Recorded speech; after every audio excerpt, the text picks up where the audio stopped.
declared war. I don't know where to start given my personal consensus on M. Night Shyamalan's direction on The Last Airbender. I'll first say that I left the theater feeling very mixed about it. I wanted to like this movie, but I wasn't sure whether to like it or not after watching it. It didn't take long, however, for me to discover the many problems I have encountered thinking back at it, and as a result, the movie seems pretty disappointing. Thankfully, it's not as disappointing as Dragon Ball Evolution, but it's pretty low on my ranks. Sorry to say. For those who are unfamiliar with the franchise, The Last Airbender is based on the anime show from Nickelodeon.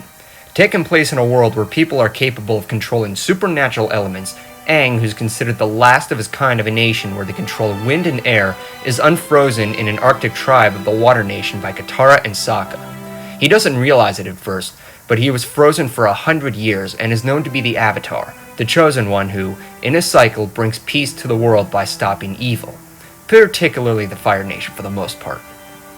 Although I've lost respect for Nickelodeon, providing poor decisions on Kids' Choice Awards, and that headaching SpongeBob, The Last Airbender was a pretty damn good series.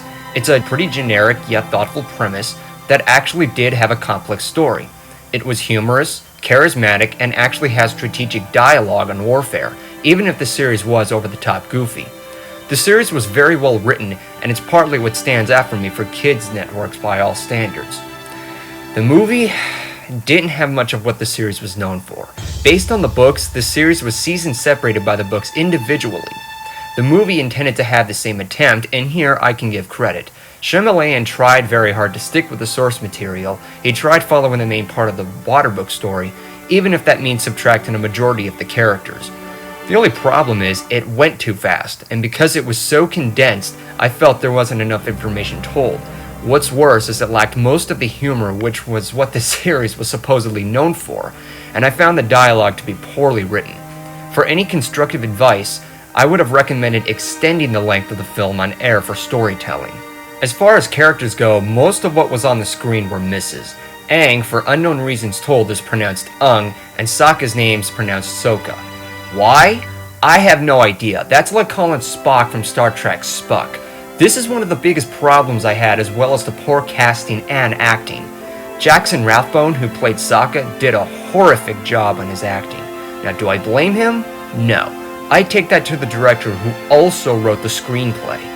He's supposed to be comic relief, yet the only thing he does on screen is act noble, and that's about it. He does nothing else. And he takes things way too seriously.